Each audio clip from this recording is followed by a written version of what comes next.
yan, Sir Yes, pero bago yan, Sir Arvin, ano yung buhay mo? Kumusta yung mga pinagdaanan mo before you are online system?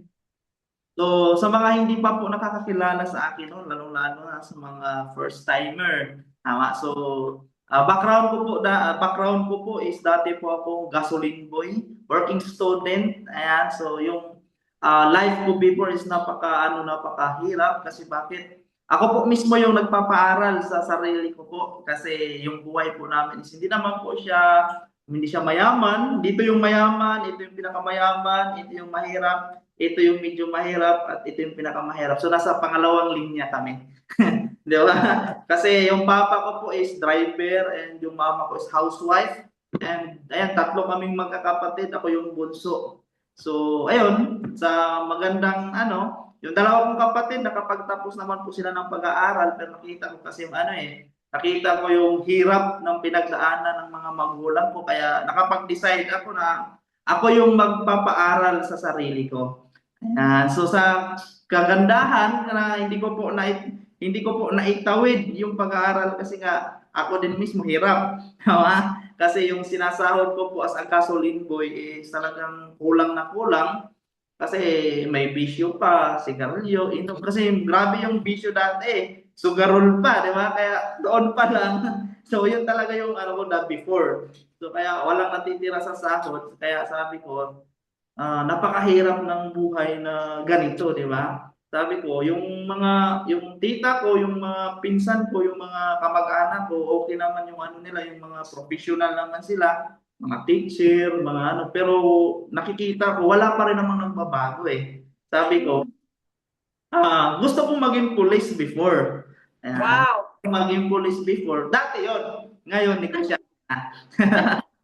At gusto ko maging police before, kaya nagsipag talaga ako na ako mismo yung magpaaral sa sarili ko. So, nag-enroll ako doon sa doon sa Osmeña College sa city mismo. So, sa kasamaang palad, 'di ba? Sobrang laki pala ng so hindi na kaya, kaya doon bagsak sa CMC sa education.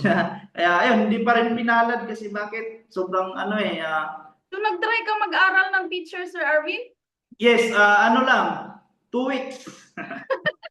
First year college, 2 linggo kasi ito may kwento kasi ito eh. Yung ano ko sana, yung major ko sana na kukunin sa education is major in math. Ay, Eh, wow. yung mga nakasabayan kasi ng mga dalagita mga chicks napasabay Ah, Oo, napasabay kami, hindi namin alam. Ang akala namin, yung linya na yun is doon yun mismo sa major in math. Major in English pa yun. Kaya 2 weeks lang ako, hindi ko kaya yung English eh. Kaya 2 weeks lang. Din, hirap din kasi bakit yung duty ko kasi as a gasoline boy, doon kasi ako nagtatrabaho sa province namin, doon sa Placer mismo, as a gasoline boy. Yung duty po kasi namin doon is, duty kami ng alas 5 ng gabi, 5 AM, tapos out namin is 7 PM, tapos may klase ako ng gabi kasi panggabi yung pasok ko. Tapos pag minsan, pang umaga naman, kaya conflict talaga siya. And then nung medyo lumuwag-luwag ng konti kasi nung nag-modular. Tama. So, hindi ko rin naman napupusan kasi sobrang busy sobrang busy sa tawag nito sa trabaho. Kaya ayun, napag-decide na itigil. Tapos i-focus na lang yung pagtatrabaho hanggang sa tumagal na lang doon sa kakatrabaho, umitim, pumangit. ano yung Wala, trabaho mo, Sir wala, Arvin? ano. Ano yung naging trabaho mo? Kasi, So, yung pinaka ko talaga is gasoline boy. Yung alam mo, mm, taga-lagay ng gasolina, pump boy kung tawagin. Na, pampoy.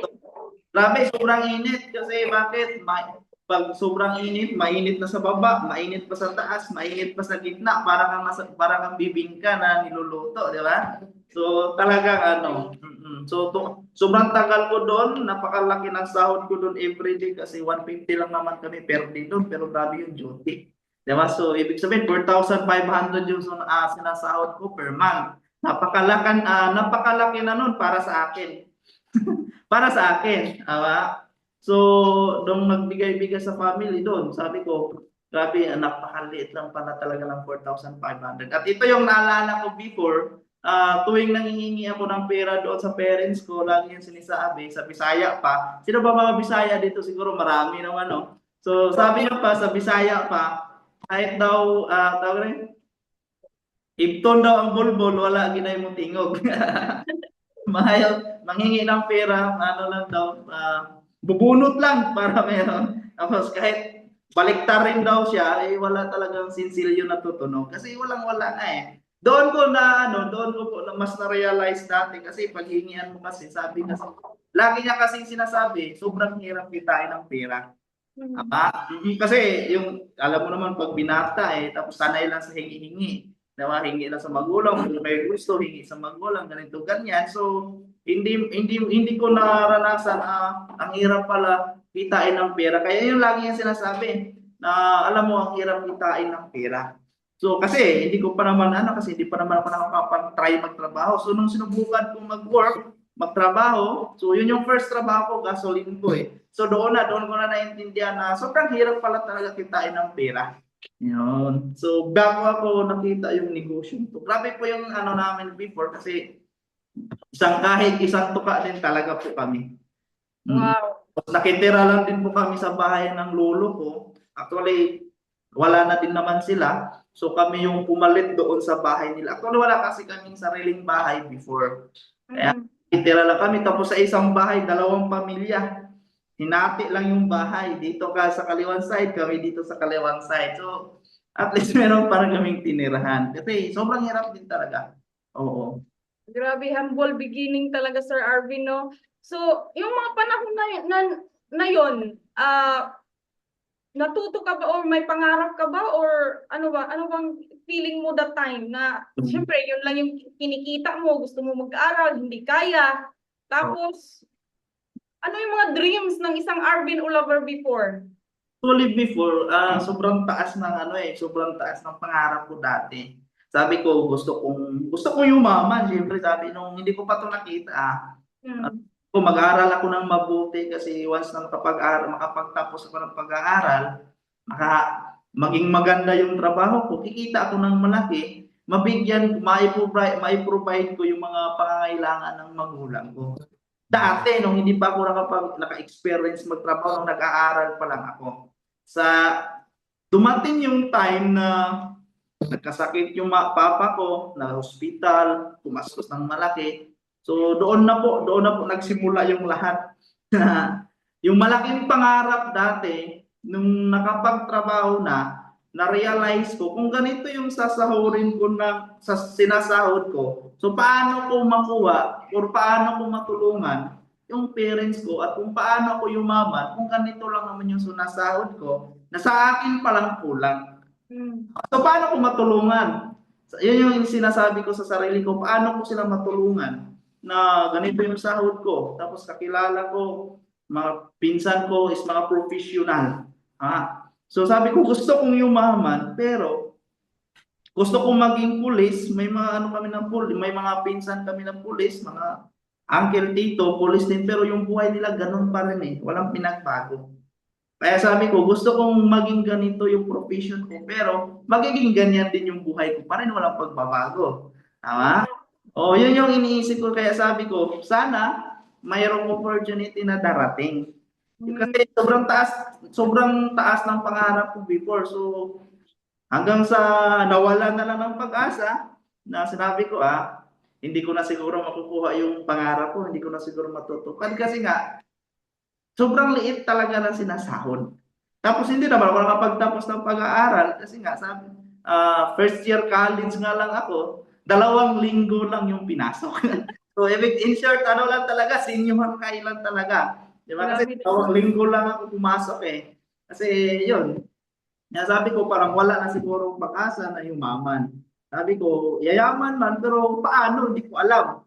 Sabi ko, ano yung gagawin ko para yumaman? Ano yung gagawin ko para maging successful? Ano yung gagawin ko para makaalis kami sa sitwasyon na meron kami ngayon?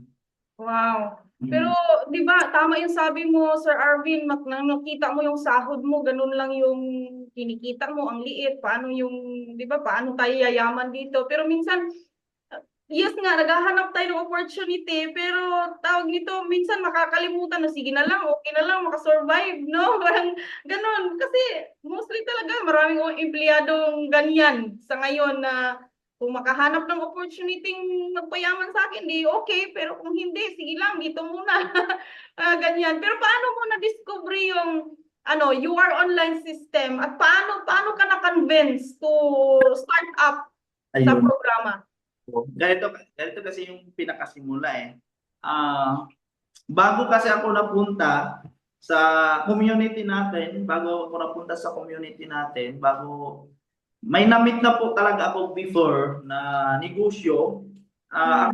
Is ano siya sa ibang dito pa rin sa company natin pero ibang grupo. Ibang grupo sila, sa Bohol sila. So nakapag-down na din kasi ako doon ng maliit pa naman, nag-down payment lang ako doon ng 1,000. So, di ba, yung dati, di ba, yung pop package naman is, di ba, ganun yung halaga. Tama? So, sabi ko, hindi ko kaya na iisang bagsak yan. Pwede ba na anuin ko lang, tawag nito, partial.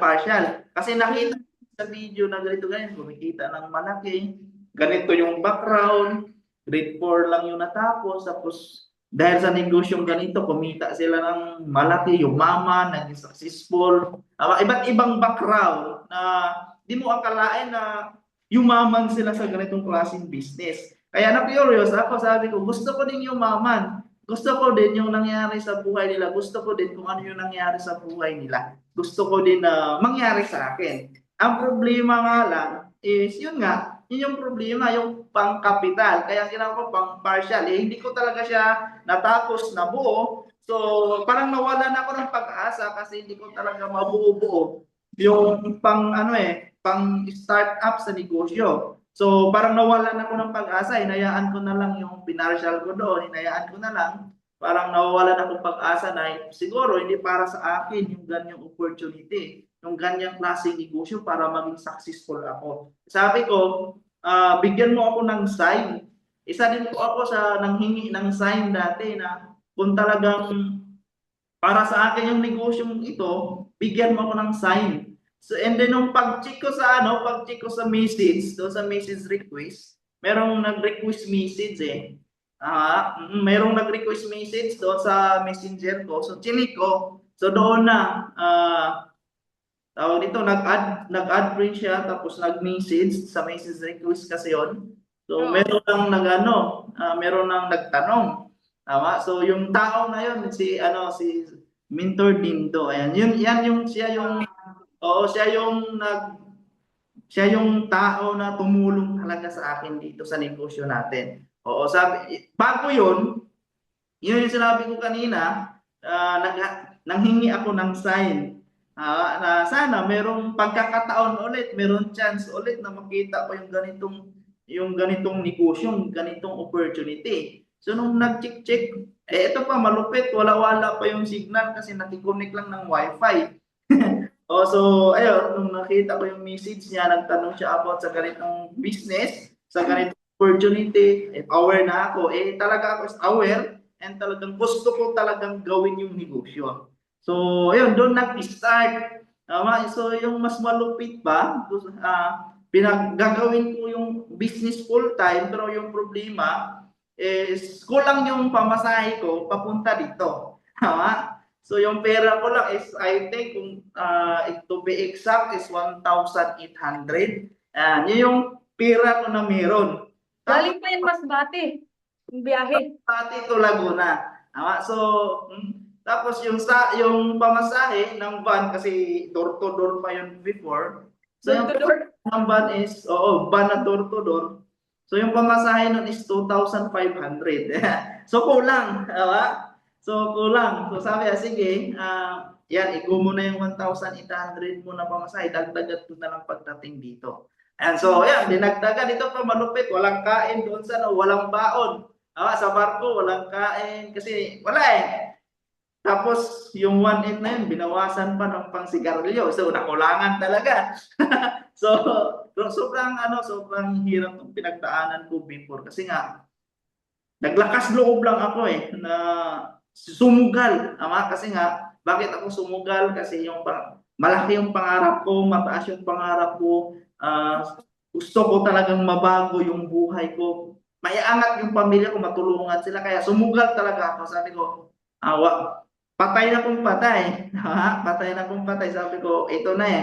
Kaya kahit walang kasiguraduhan, talagang nilakasan yung loob, pumunta dito, sumugal, kahit kulang yung pamasahe, talagang pumunta lang talaga dito sa Laguna para gawin yung business full time.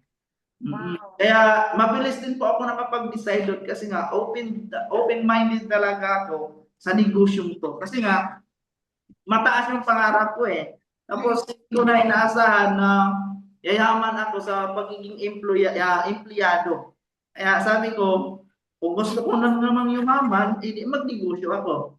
Ang problema, wala akong kapital sa negosyo. Tama? So, kaya sabi ko, nung na-meet ko yung opportunity na to, sabi ko, ito lang, nandito lang pala, yung yayaman ka, pero maliit lang yung ikakapital mo.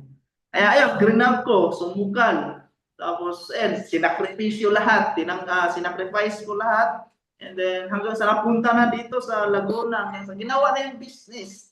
Diba? Yung dating, dinagdagan yung pamasahe, hindi kumain sa loob ng hindi kumain sa loob ng isang araw sa biyahe kasi wala eh. Walang baon-baon ang pumunta dito. Kaya sa barko, pinahinga na lang, natulog para hindi maramdaman yung gutom. And for sure, may mga nakarelate na mga hubbers na nandito right now na, di ba, akala nila hindi normal yung mga ganyang experience na magutuman sa biyahe papunta dito, no? So, kaway-kaway naman sa mga full-time hubbers dyan na kulang yung budget pangkain.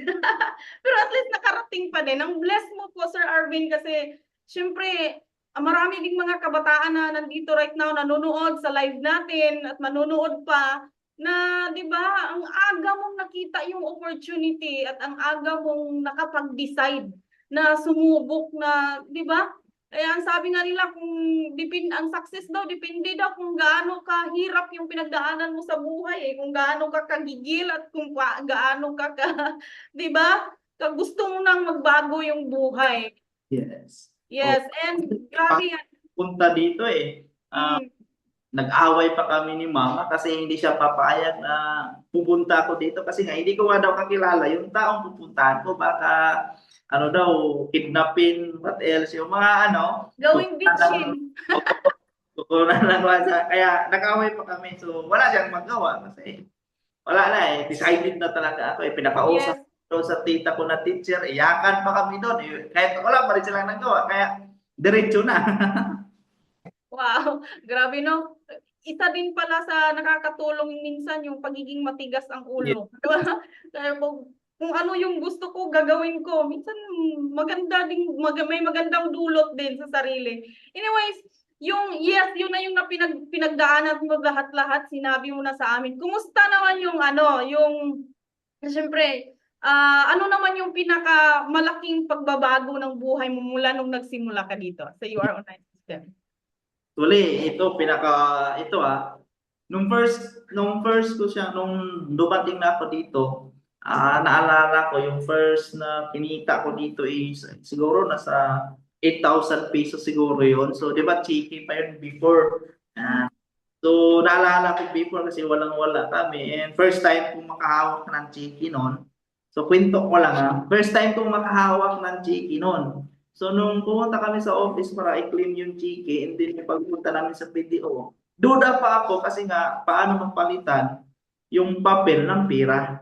Kasi, yun nga first time, walang alam-alam na ganito pala yung itsura ng cheeky. Tama? Tumugtog na. Ito pala yung itsura ng cheeky. Kaya, nung habang papalapit ako sa dealer, doon sa mismo, sa video, sa dealer, nung papalapit ako, nanginginig yung kamay ko kasi bakit? Baka hindi to totoo, baka dakpin ako, baka ikulong. So, kinabahan pa. Kinabahan ng pagbigay. So, sabi ko, paano kaya to? Ano yung gagawin? Paano nagawang mapalitan ng pera yung papel? So, yun, hanggang sa, na-curious first time So, nung yung pinakamagandang nangyayari dito sa akin is ako yung Sa family po namin, ako yung pinakauna na naging milyonaryo sa pamilya namin. Di ba? Wow. Dating nagsakripisyo. Yung dating nagsakripisyo, kahit sino yung kumausap para hindi lang ako tumuloy dito, pumunta ng Laguna, mag-sacrifice. So, sila na ngayon nagagalit pag hindi ko gagawin yung negosyo. Tama? Oo, tapos pagbibigyan, yan, nagagalit pag sinabihan, kasi kumukontak pa eh, sabi, oh, ganito, ganyan. Walang nangyayari sa dyan, uwi ka na lang, magpatuloy ka sa pag-aaral mo, gagastusin kita, pamangkin. Yung tita ko na yung magpapaaral, sabi ko, wag na. Kaya tinuloy-tuloy ko yung business, so naging milyonaryo sa negosyong ginagawa natin. Sabi ko, kung siguro nakinig ako before, umuwi, naman, hindi ko nilaban, so hindi ako makarating sa ganito, sa ngayon ko na situation, kung tumigil ako sa mga hirap na pinagdaanan, mga challenge, kasi bago ako naging milyonaryo sa negosyo natin, maraming kaming mga pinagdaanan na challenge, na pagdaanan pa namin na binahak pa kami, tawa, na pagdaanan pa namin na tawag ito, nagbenta ng product, nagbenta ng kape, tapos pauwi, umulan pa, basang-basa. Tapos pag uli, baha pa, gutom na antok, nilagnat pa, sinipon. Sobrang dami ng mga pinagdaanan na hirap. Siguro kung sa ganon, tapos minsan isang bisis pa kumain sa loob ng isang araw. Tapos dalawang bisis. Tapos parang yung nasa kulungan ka na tawag nito, cup lang, o isang cup ha, kasi marami kami. O hati-hati ha, o isang cup sa'yo. Tama? For Yes. example, 20 piraso, lagyan mo na lahat ng 20 ka plato na yon. Kasi hati-hati lang eh. Tapos sa ulam, ganun din. Siguro kung tawag nito, kung doon sa ganung situation, tumigil ako, sumuko ako, hindi ko siya pinagpatuloy, hindi ko marating yung katayuan ko ngayon. Tama? At hindi ko din matulungan yung parents ko, lalong-lalo na doon sa kapatid ko na kasi ako yung gumastos ngayon doon sa kapatid ko papuntang Zamboanga kasi nag-training sila sa Navy. So, ayan. So, kung hindi siguro, magkaunda utang-utang siguro kami para doon sa kanya. Eh dahil sa negosyong ito, hindi na naganda utang-utang, kundi ako na mismo yung gumastos para doon sa kanya. Kasi nag-training siya ng Navy doon. So, palabas na siya this August 11. So, sa pamilya namin, at least merong naging Navy sa pamilya namin. Pero magjo-join pa rin yun dito. Ako Wow. bumalik. Siyempre. Okay, grabe no. So, ngayon, iba na. Di ba? Nakakapagbigay ka na. Di ba? Yeah. Hindi na kagaya dati na ikaw yung panahingi, ikaw yung nanghihingi. Di ba? Pag Oo. wala ka namang maibigay. Ang layo din talaga kasi yung mga kaklase ko, kaibigan ko, kakagraduate lang nila last year. So, Mm, ako yung mga post nila, finally daw. Sabi ko, finally, anong finally? Ito pala yung simula ng totoong yes. buhay, Oh, totoong yeah. laban. Oo, sabi ko, kayo, graduate, ito yung sa isip ko lang ha, graduate kayo ng college, ako graduate naman ako sa Bachelor of Millionairing. Yes. PMC. Yes, sakto yan. Maganda na yun. Pag yun, mga yun, mahirapan sa pagiging, di ba? Kung ano yung maging trabaho nila.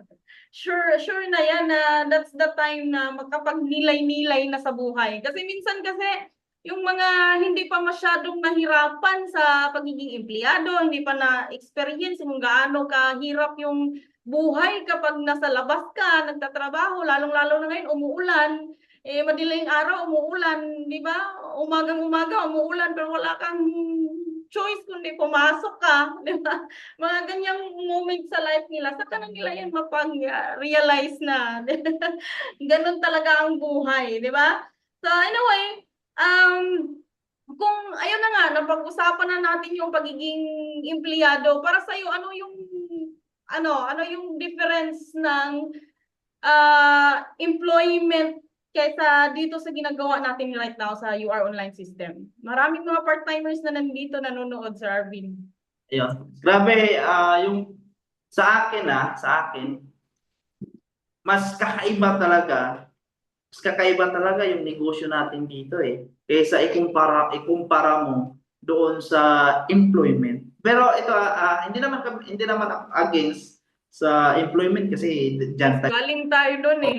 diyan din tayo binuhay ng mga magulang natin. Pero Yes. this is the reality. This is the reality. Yung sabi ni Coach Jorilab kanina na umulan man, bumagyo man, may sakit ka man, kailangan mong pumasok.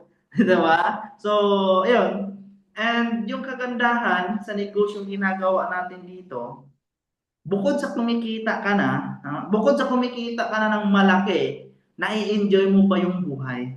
Tama? Nai-enjoy mo pa yung buhay, nakatulong ka sa family mo, and napupuntahan mo yung mga lugar na gusto mong puntahan. Di ba? And syempre, sa negosyo natin, lalong-lalo nandito ka sa opportunity na to, is hawak mo yung oras. Ikaw yung boss sa sarili mong negosyo. Di ba? Kasi doon sa employment kasi, oo nga, meron naman, oo, kikita tayo ng pera, pero fixed ya. Kung magkano yung napag-usapan na ito yung sahod mo sa loob ng isang buwan, kahit napakasipag mo or magtamad-tamad ka, yun talaga yung sasahurin mo. Di ba? So dito, ang pinagkaiba naman dito, the more na masipag ka dito sa negosyo natin, mas malaki yung kikitain mo. Di ba? Yan yung pinagkaiba ng dalawa eh. And then, ang advantage pa, dito, sa negosyo, especially sa negosyong ginagawa natin, is talagang mababago yung buhay mo. Talagang magkakaroon ka ng savings, talagang makukuha mo yung gusto mo. For example, yung bahay, gusto mong magkaroon ng house in lot, kotse, sasakyan, so makukuha mo siya dito. Pag doon ka sa employment, hindi mo siya makukuha eh. Di ba? Lalong-lalo na kapag minimum yung sahod. Yes. Di ba? And then, yun, gusto mong mayroong banding yung kaibigan, family, kailangan mo magsinungaling doon sa boss mo na may sakit ka para lang maka-absent ka. Pero ang totoo pala, doon pala nagumala-gala. So dito hawak mo yung oras eh. Yung tipong habang nasa travel ka, di ba? Habang nasa travel ka, nai-enjoy mo kasi bakit? Pag uwi mo, meron kang income, kumita ka ng malaki pa rin. Di ba? So dahil sa employment, pag absent ka sa araw na yan, wala kang sahod sa araw na yan. Tama? So, yun yung kagandahan sa negosyong ginagawa natin. Especially sa mga, nandito sa loob po natin ng mga part-timer. Mas maganda na talagang seryosohin mo yung business. Yung opportunity na nakita mo dito sa negosyo natin. Kasi bakit guys, marami kayong nakita dito sa negosyo natin na kumikita ng malaki. Kami naman po dati din naman po kami empleyado. Di ba? Dati din po kami empleyado katulad mo na hirap din sa araw-araw.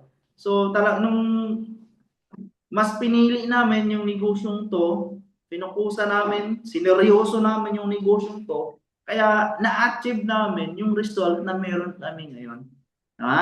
So, amakin mo, sa edad na actually 22 years old, so sa edad na 22 years old, so naging milyonaryo dahil sa negosyong ito. Tapos ito pa maganda na bago yung mindset, naging advance mag-isip, na bago yung mindset, parang matanda na mag-isip, maraming mga learnings, maraming mga natutunan, diba? Na dati is mayayain talaga po ako, nung nag-aaral pa lang ako.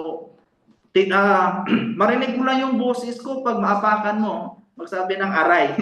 Oo, pero dahil po sa negosyong ito na binago po siya, marami pong nabago sa akin. Yung dating mayayain ngayon, makapal na yung mukha. Yung dating mahiya humarap sa maraming tao, so ngayon hindi na pakapala na. Sabing tawag nito, wala akong ibang masabi pag ipaharap mo ako sa mga tao na magsalita sa harap, hindi mo ako hindi bubuka yung busis ay yung bibig ko. Pero dahil sa negosyong ito, dito ko natutunan na hindi naman pala nakakakaba, hindi naman pala nakakahiya na magsalita sa maraming tao, di ba? Maraming yung skills nag-grow, maraming nabago sa pag-uugali, marami dahil sa negosyong ito. Yes, yes. isa na doon yung oras mo talaga, no? Yung sabi mo nga kanina, yung hindi mo talaga hawak yung oras mo. Na yun nga, kahit umuulan, kahit 'di ba bumabagyo, papasok ka pa din. Yung isa din talaga yun sa hindi mo mahahawakan kapag nasa labas ka eh. If you are doing your online system, syempre we have rules, lalo na yung mga full-timers, yung mga part-timers naman, time management lang din.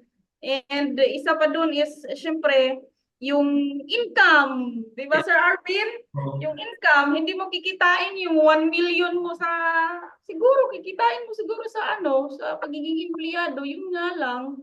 Kasi Sa, sa akin, yung monthly ko is 4,500. oh, So, ilang taon ka nun? buwan, tama, sa isang buwan, 4,500. Dito kumikita ako ng hindi nabababa ng 50. Tama, kumita ng 90,000 sa isang buwan, 80,000 sa isang buwan. So, imaginein mo, hindi ko naman siya kikitain bilang isang empleyado. Correct. So yung mga na-experience ko nakita per month na ganyan, hindi ko naman siya ma-experience as empleyado eh. So malaking ano talaga, malaki talaga advantage kapag magnegosyo ka, especially naging part ka ng community natin. Yes, siyempre. Sa community natin na grabe yung sistema, talagang daming binago ang buhay. At yung mga OFW na nakauwi for good, di ba? Isa na yun sa achievements eh. Kasi talagang pangarap yan ng mga OFW ang makauwi for good, makasama yung pamilya. So, ayun, kinuwento mo na sa amin yung ano, Sir Arvin, yung mga mahirap na pinagdaanan mo sa journey na to. Kasi syempre, wala namang hindi naman pwedeng overnight, milyonaryo ka na agad, di ba? Siyempre, may proseso yan, may process yan na pagdadaanan para mas lalong ma-appreciate mo yung milyones mo. Di ba? Kasi kung ibigay yan sa'yo ngayon na wala kang pinagdaanan, so wala ka ding, di ba, walang wisdom na may share si Sir Arvin dito right now kung libre niyang nakuha yung 1 milyon niya, di ba? Yung milyon niyang income. Of course, may proseso yan, may pinagdaanan na journey. Yun yung sinabi niya kanina na isang bisis lang kakain sa isang araw sa loob ng hub. Kasi nagbabudget. Di ba? Tapos binaha pa. Yes, yung tinakal-takal pa yung ano, yung yung mga pagkain. Sir Arvin, tanong ko lang, may panahon ba na yung sa, syempre yung mga pinagdaanan na yun, na hindi makapagbayad ng hub, syempre di naman libre yung stay natin sa hub, di ba? Di makapagbayad, makaambag sa pagkain. Nagkaroon ka ba ng moment sa life mo noon na ayaw ko na, suko na ako, uwi na ako? May ganyan ka rin ba, Sir Arvin? Yun. Actually, yung mga time na na-experience namin yung start na yun, yung tawag nito na bayaran na. Tapos andyan na yung taga-singil. Tapos wala ka pa. Oo. Especially, ito, kwento ko lang ha. Especially pag pamalingki na eh. Kasi weekly na mamalingki, ambagan. Ambagan yun, pamalingki. Tapos, ayan, isa-isa na, singila na. Pag doon na sa amin tatapat, yung maniningil. So, technique namin yan, is hindi kami tumitingin doon sa humarap sa amin. Kasi wala pa eh. Yung mapuno ko lang, tapos ganyan. Hindi namin pinapakinggan, oh, ano, ang bag mo. Kasi wala pa nga eh. Pabungol-bungol pala, pabungol-bungol uh, pa. Bungol muna. Pero talaga sa yung mga ano naman, yung mga bayarin sa hub, especially sa hub, di ba? Kasi especially sa mga hubber, I know, relate mo to.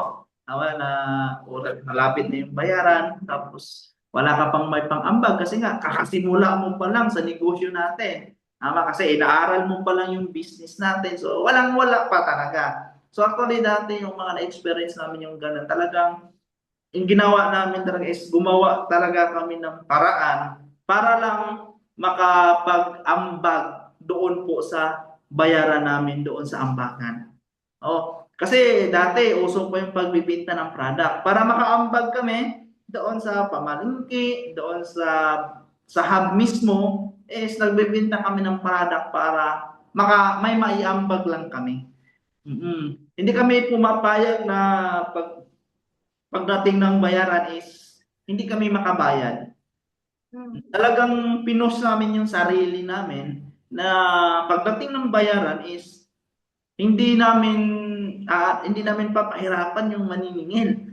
Oo, kasi pinupush namin na gusto mong yumaman, gusto kong kumita ng malaki, dapat sa bayarin pa lang, masolve mo na.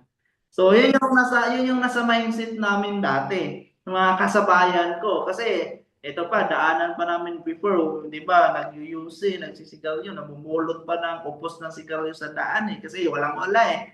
Diba, namumulot pa sa daan. Grabe yung sa dati na yun. Dati lang yun, dati. So, yun yung sa utak namin, nakatatak sa utak namin na pag may bayarin kami, is inaano namin na kailangan kami yung magsusol para mabayaran yung mga bills namin na ambagan. Oo, hindi namin papasakitin yung ulo ng apply namin. Kasi sa apply namin, maraming ano na yan eh, maraming mga inaapunuan na yun sa apply namin. Sabi mo, dadagdag pa ba kami? Kasi yung ano namin, oh, actually, kasama namin sila Jeffrey, meron pa kami, tatlo kasi kami palagi yung magkasama niyan eh. So, ngayon, dalawa na lang kami kasi yung isa namin kasabayan, hindi na kaya yung ano, nag-quit. So, kami na lang dalawa yung natira. O, sa sobrang dami namin, konti na lang po kaming natira. O, so, yun talaga yung push namin na kailangan, pagdating ng bayaran namin, kailangan pag singil, may maibayad agad kami. Kaya malayo pa lang, naghahanap na po kami ng paraan saan kaya natin ito kukunin yung pambayad natin. Ayan, nagbibinta kami ng product, lumalabas kami, pinagbibinta. Kahit mahiyain magsalita, ayun, nilakasan yung loob hanggang sa gumaling magbinta ng product. So doon kasi nagsimula eh. Sa simula, sobrang hirap, nilakasan lang yung loob na kakausapin ko to kasi kailangan ko ng pambayad. So, bintahan ko to. Kailangan kong mabintahan to kasi pag hindi ko to may binta, wala akong pambayad. Wala akong pambayad sa hub, wala akong pambili ng sabon. Wala akong maibili na pang survive. Kaya talagang inaano namin yung ano namin na kailangan may provide namin yung mga responsibility namin. Kasi ito kasi sa akin lang, kaya din po kami nag-grow ng mas mabilis kasi yung responsibility po namin is talagang inaano po talaga namin yung responsibility namin. Inaharap po talaga namin yung responsibility. Kasi meron kasi akong narinig doon na sa training is kailangan responsibility mo, kailangan ikaw mismo yung mag-solve niyan. Once na yung responsibility mo is harapin mo yung responsibility mo, hindi mo mamalayan sa kakaharap ng responsibility mo hanggang sa nasusurvive mo is hindi mo na mamalayan, nag-grow ka na pala. So, Yeah. ito nangyari sa amin na dati hindi pumapayag na wala kaming ipangambang. Hanggang sa nasanay kami, hanggang sa hindi namin namalayan, kumita na pala kami ng malaki, gumaling na pala kami. Kaya narating namin yung ano. Hindi naman kami gagaling, hindi naman kami matututo sa negosyong ito, hindi kami kikita ng malaki kung hindi namin yung responsibility namin mismo. So sa madaling salita, kailangan mo lang harapin yung responsibility mo, kailangan mo lang masolusyonan yung responsibility mo. Kaya ayun, yun nangyari sa amin, nag-grow kami. Yes. Hindi kami papayag na hindi namin maano yung mga responsibility. Sakto yan. Sakto din yung usapan natin ngayon kasi ano na, end of the month na. Di ba? So, anyways, yung sabi mo nga, tama yung sabi mo, kung hindi mo mahanapan ng paraan yung maliliit na responsibilidad mo, paano mo kakikita ng milyon dito sa negosyo? Pero, it's not just about talking sa mga, kung sino yung mga nanditong full-timers, no? Kasi yung mga yung mga part-timers, kung lalabas ka kasi or nasa labas ka right now, you're doing it part-time, kahit hindi ka naman sasama sa UR online system or sa EGG, mayroon kang responsibilidad sa buhay, hindi yan mawawala. Di ba, Sir Arvin?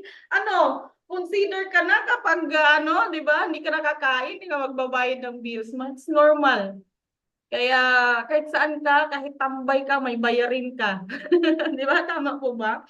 So, kanina, pinag-usapan natin yung sa achievements and results mo, Sir Arvin. Sinabi mo na yun nga, noon ikaw yung nanghihingi ng tulong nanghihingi ng sa pamilya mo. Right now, ikaw na yung nagbibigay, ikaw na yung nakakatulong sa kanila.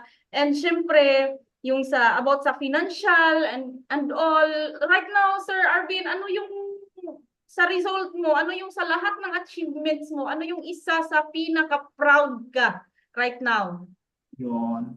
Actually, ito yung magiging result pa lang. Di ba? Magiging result. Kasi, ayan, ito yung magiging pinaka-proud ako sa magiging result ko. Kasi malapit na to konti na lang makapag kasi maglalabas din po tayo ng first car natin. So, yun yung hinihintay ko na mangyari kasi konti na lang siya eh. So, dadagdagan na lang para mailabas natin yung first car. Di ba? Yung dating gasoline boy na yung pump lang ng gasolina yung hinahawakan. So, ngayon manubila na ng kotse. So, yun, yun yung pinaka talaga na mangyari. Di ba? May mga result. Actually, malapit na siya. Kunti na lang. Siguro mga secret. Sa malapit na siya, kunti na lang yung mailabas natin yung first result natin dito sa negosyo natin. Yun yung mahit natin yung first car, di ba? So ngayon pa lang parang naano ko na parang habang nagda-drive ng motor, akala ko bilog na eh. Ano pa lang Yes. pila pa lang pala ng motor. Munti akong madisgrasya kasi akala ko bilog. Akala mo manubila ng ano, sasakyan. Manubila na ng kotse, manubila pa lang pala ng motor. Well, congratulations Sir Arvin. Excited din kami dyan sa first car mo. Dapat ready ka na sa magiging mahabang speech mo. Diba? Dapat isa yun sa pinaghahandaan, no? Hindi lang yung, yung pera na ibili ng first car, pati yung speech. Kung ano yung sasabihin kapag nandyan na, di ba? Just to inspire everyone dito sa community natin. Excited kami dyan, Sir Arvin, sa ano mo. And this month na ba yan? This month na? Correct. Next month pala, next month. Katapusan na pala ngayon eh. Yes, congratulations in advance. Well, ito na lang, para sa'yo, kumusta yung naging realization mo pagdating sa success? Ano Ayun. sa'yo yung, para may idea naman kaming lahat dito. Kasi iba-iba tayo ng definition pagdating sa success eh. Yes. So para sa akin, no, pag mag-success is doon mo na doon mo na talagang ma-experience, doon mo na maramdaman yung sinasabi nila na time freedom. Di ba? Doon mo mafe-feel kung gaano nga pala kaganda yung, di ba? Palagi nating naririnig sa mga nagtutok, dito ka sa negosyo, magkakaroon ka ng time freedom, tama? So, once na maging successful na, doon mo na mafe-feel at doon mo na mas maramdaman yung sinasabi nila na time freedom. Kasi bakit? Di ba? Na yung tipong gusto mong pumunta sa ibang lugar, mapupuntahan mo. Tama? Yung meron kang bagay na gusto mong bilhin, mabibili mo. Di ba? Tapos pag may lalapit sa'yo, especially family mo, kahit hindi na sila manghingi, mabibigyan mo. May papatayo mo pa ng bahay, tapos matutulog ka pa sa dream house mo. Tapos magdadrive ka pa ng sarili mong kotse. So, doon mo doon mo mas malasap yung tunay na sarap ng time freedom, di ba? Na wala kang ibang isipin. Once na wala kang ibang isipin na baka na may magalit yung boss mo, wala kang ibang iisipin saan ako kukuha ng pambayad ko sa bahay, saan ako kukuha ng pambayad ko sa bills, pambili ng bigas, pambili ng ulam, tuition ng anak. Tama? Gaano kasarap once na successful ka na may bibigay mo yung gusto ng magiging anak mo, kung ano yung gusto maibibigay mo na hindi mo maiparanas doon sa magiging anak mo yung hirap na naranasan mo before. Diba? Kasi nga, sabi pa nga ni Aristotle, hindi mo naman kasalanan na pinanganak kang mahirap eh. Diba? Pero kasalanan mo na yan kung mamatay kang mahirap. Diba? Kaya the best, mas malalatap mo yung sinasabi namin lagi, yung naririnig namin lagi na time freedom, yun talaga eh. Kasi once na hindi pa tayo successful, tama? Hindi pa tayo successful, hindi pa tayo naging mayaman, is wala tayong time freedom, di ba? Hindi mo mapupuntahan yung gusto mong puntahan. Yung gusto mong mag-travel ng isang buwan sa, for example, US, tapos month naman, doon na naman sa Australia, hindi mo magagawa yun eh. Kapag hindi ka successful, bakit? Yung labanan kasi is ito, pera. Di ba? Doon kasi matatawag natin yung tao na successful pag wala ka nang ibang iisipin at marami kang pera. Diba? So, once kasi ito, totoo to eh. Yung iba kasi ayaw ng pera, sasabihin na root of evil daw yung money. Tama? Pero, Na lang. the reality, napaka-importante ng pera. Di ba? Eh, paano tayo makakabili ng bigas kung hindi kailangan ng pera? Paano, saan, di ba? Pwede bang palitan ng bigas yung mga gamit? Di ba hindi kailangan ng pera para makabili ng mga kinakain natin? Lahat, pagpagawa ng bahay, ano yung kailangan? Pera pa rin eh. Di ba? So, lahat is lahat is gumagalaw yung pera. Kaya, kaya nga ako masaya ako pag sinasabihan nila mukha kang pera, totoo naman. Oo, kaya ito yung doon mo talaga malalasap yung tunay na sarap. Once na magiging successful ka, doon mo yung sinasabing time freedom. Di ba? Kasi sa pag hindi ka pa successful, wala kang time freedom eh. Parang hawak ka sa liig. Di ba? Parang hawak ka sa liig ng parang mayroong nagkukontrol sa'yo. Tama? Parang may nagkukontrol sa'yo na gusto mong gawin yung ganitong bagay pero hindi mo magagawa. Kasi bakit? Wala eh. Hindi ka pa successful. Sumusunod ka pa lang sa utos na nakakataas sa'yo. Di ba? Parang nahihiya ka makipaghalubilo doon sa nakaangat-angat sa buhay kasi iniisip mo na mababa ka lang.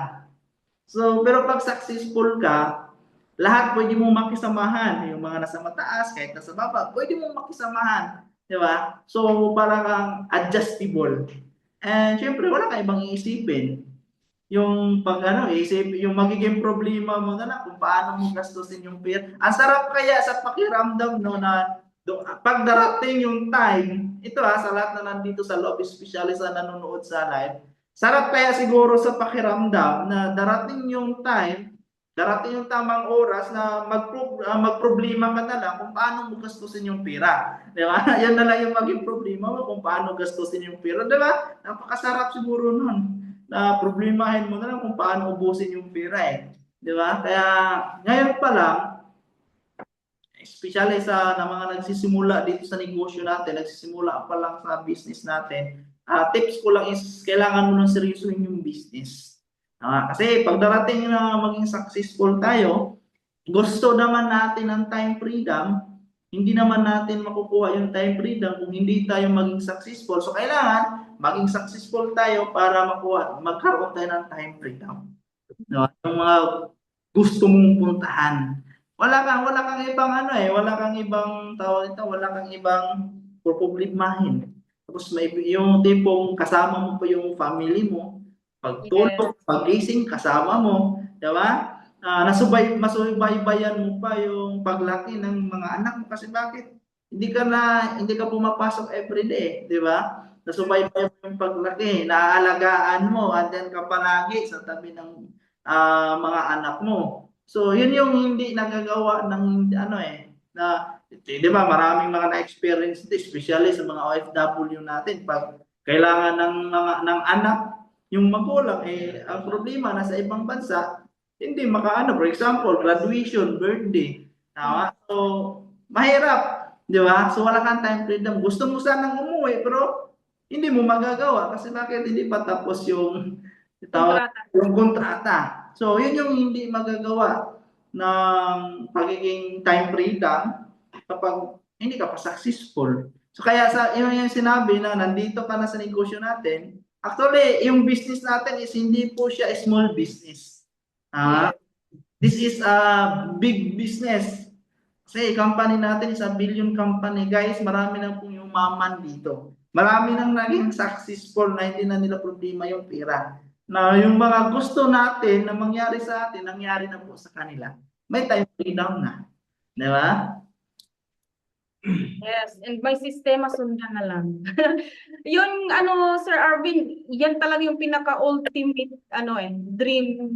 Iwan ko sa iba, pero ako, yes, yung freedom. Tipong, 'di ba, pag may magreklamong habol, coach, wala kang pambayad ng habol, okay, at muna ngayon, o sige, hataw ka lang muna diyan.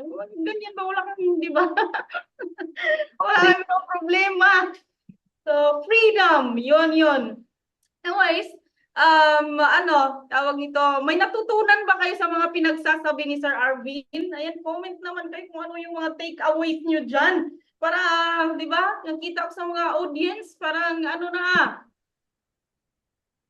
tingnan natin kung may comments ba sila. Ayan, kung ano yung mga natutunan nyo sa sinabi ni Sir Arvin, comment naman kayo dyan. Di ba, kung agree ba kayo?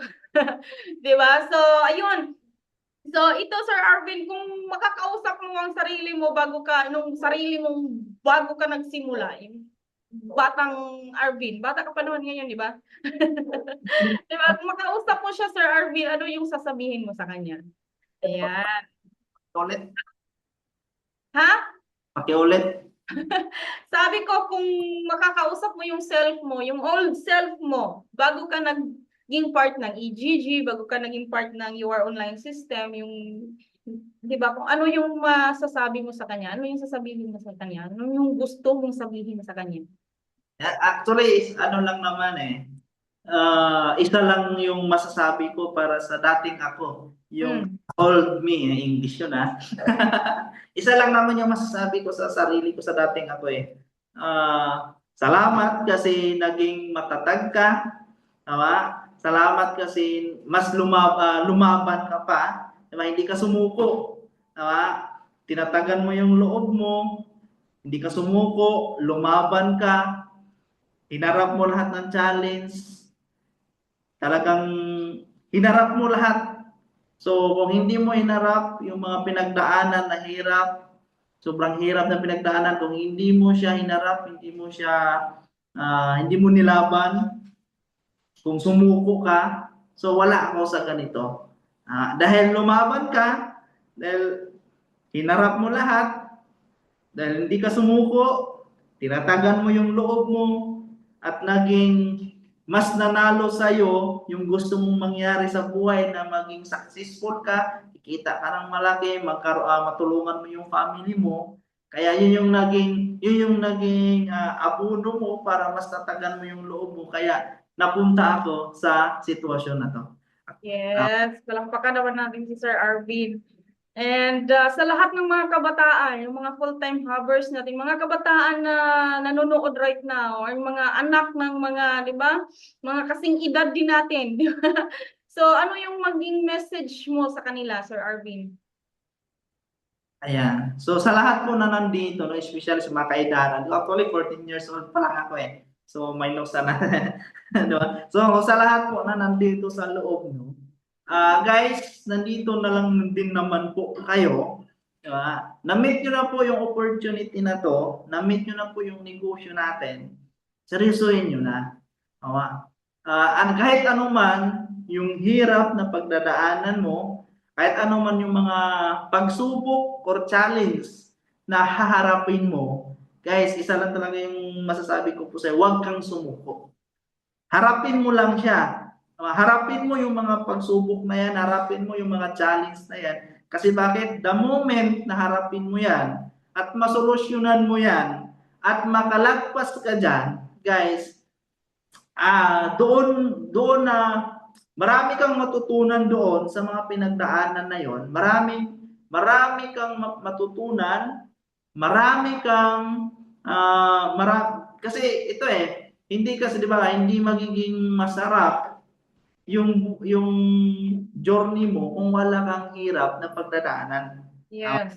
Yung hirap kasi na pagdadaanan natin, especially sa negosyo na to, yung hirap kasi na pagdadaanan natin, yun yung mga sangkap para pasarapin yung buhay natin. Yun yung sangkap, di ba? Di ba sa ulam, para maging masarap yung ulam, kailangan ng ricados, kailangan ng mga sangkap para maging masarap yung ulam. Di ba? So, dito sa atin, yun yung mga hirap na pagdadaanan mo, challenge, Basta yun, mga hirap, kasama na yun sa hirap, ando na yung gutom, diba? Ando na yung antok, ando na yung parang nawawala na sa sarili. Kaya sabihin na lang, hanapin ko muna yung sarili ko, di ba? Yun, mga ganong mga ganong mga napagdaanan mo na parang wala nang nangyayari sa'yo sa ginagawa mo. Guys, be clear lang doon sa gusto mo. Kasi bakit? The moment na malagpasan mo yan, yung naghihintay sa'yo doon sa unahan, yun na yung gusto mo. Ha? Yun na yung gusto mo. Hindi mo kasi, di mo mararating yung gusto mong pupuntahan kung doon pa lang sa gitna, bumalik ka na. Diba? Hindi mo mararating, for example, gusto mong pumunta ng Boracay, pero takot kang sumakay ng eroplano. So nasa airport ka na, bumalik ka pa. Kasi nga, takot ka eh. Marami, di ba? Takot kang sumakay ng eroplano.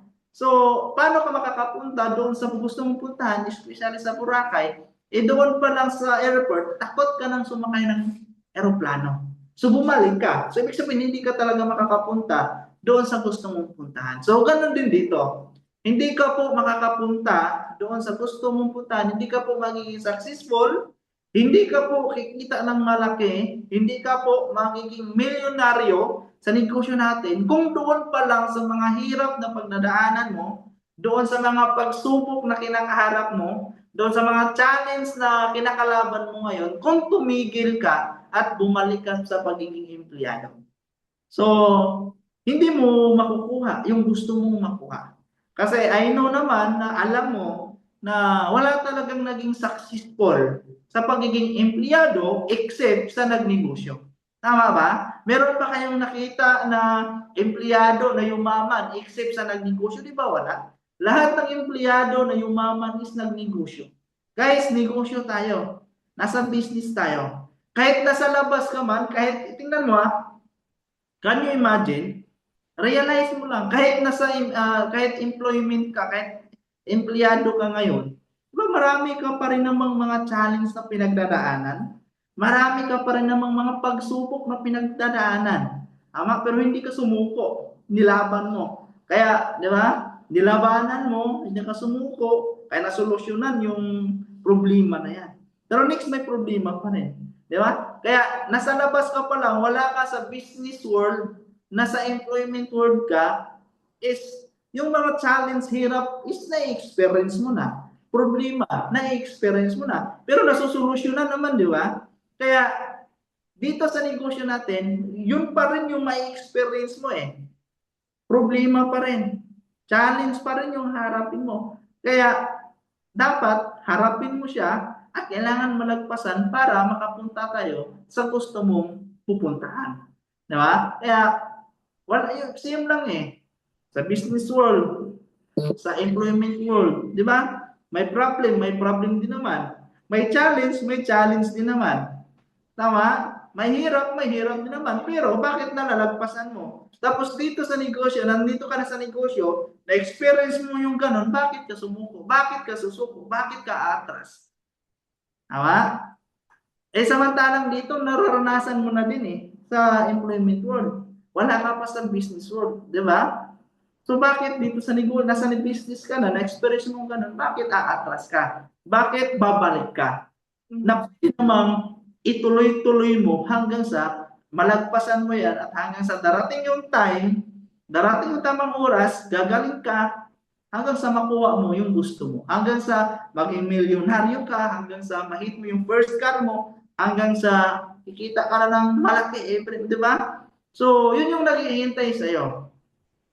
So, yan, katulad sa amin, kung sumuko kami, umatras kami doon sa laban, tama? Tinigil namin yung mga challenge at tinigil namin yung paglalakad namin patungong success, patungong, di ba, sa kung ano yung situation namin right now.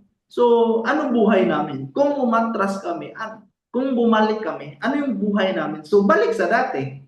Di ba? Napapasok ng maaga at uuwi ng gabi. Di ba? Tapos, sakto-sakto lang yung kikitain na pag may problema, Dahil walang savings, mayroong emergency, dahil walang savings, doon mapupunta sa utang. So, babalik sa ganung routine. Kung tumigil kami at sumuko at umatras sa laban. Diba? Sabi pa nga sa kanta ni ano eh, di ba sa kanta ni Freddy Aguilar na walang nananalo na sumusuko. Lahat ng sumusuko ay natatalo.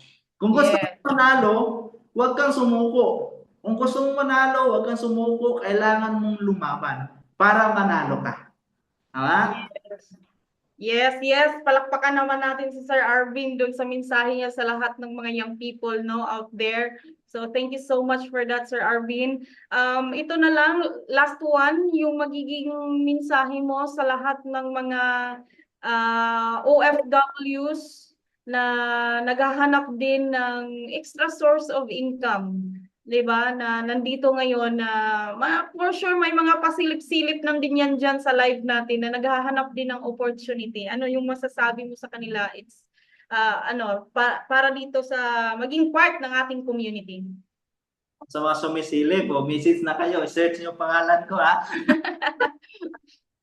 Ayan, so sa lahat po, no, especially sa mga OFW po natin, no, mga hero. So guys, if nakita mo yung opportunity na to, sumilip ka, nawa, nakita mo yung opportunity na to, sumilip ka. So tanggalin mo na yung duda.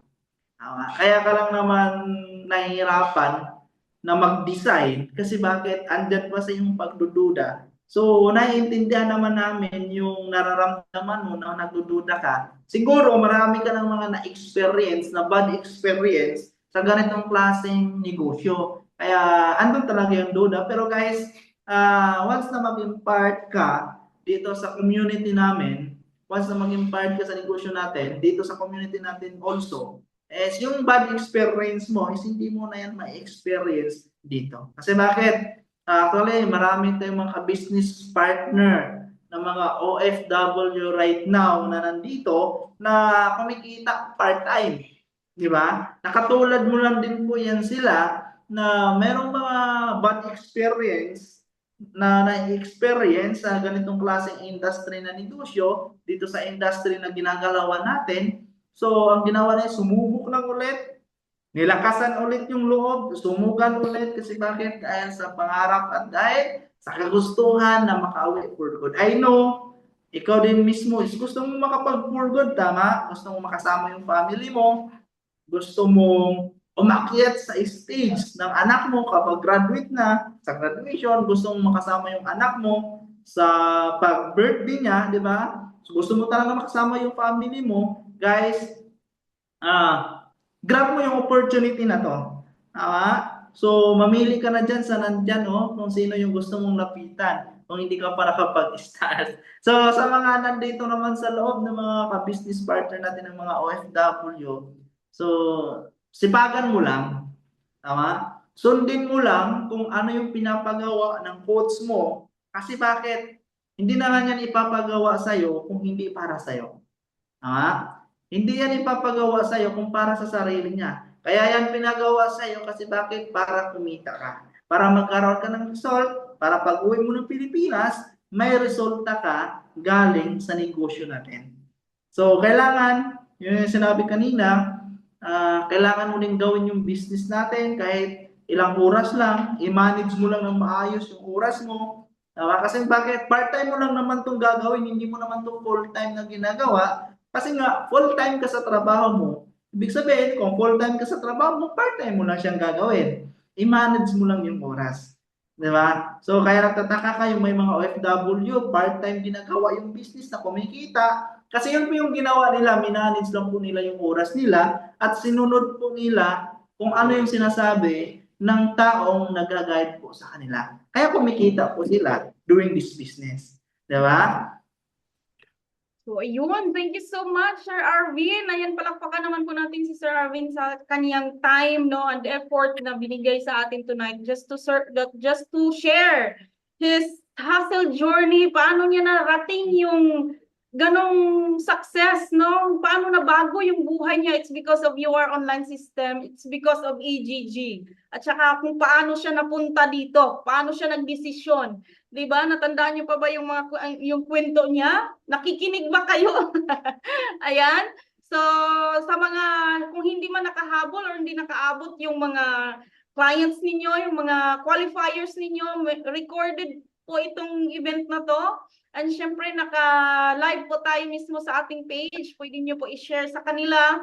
Kung may mga clients kayo na nakaka-relate sa anong sitwasyon ni Sir Arvin, pwede nyo po i-share sa kanila ito para at least makita nila na, di ba, ay meron palang kagaya ko na nagbago ang buhay, no? Na ano, tawag nito, nagbago ang buhay. It's because sumubok lang sa isang sistema ng UR Online, di ba? So, thank you so much, Sir Arvin. And excited kami sa first car mo. Abangan namin yan. And it's not just for you, yung first car mo. It's for everyone here sa community natin. Sa UR. Kasi isa din yan sa, di ba? Proud na proud yung community natin. And thank you so much sa time mo. And palakpakan nyo naman si Sir Arvin. Ayan. So, before anything else, Sir Arvin, mag-photo op muna tayo, no?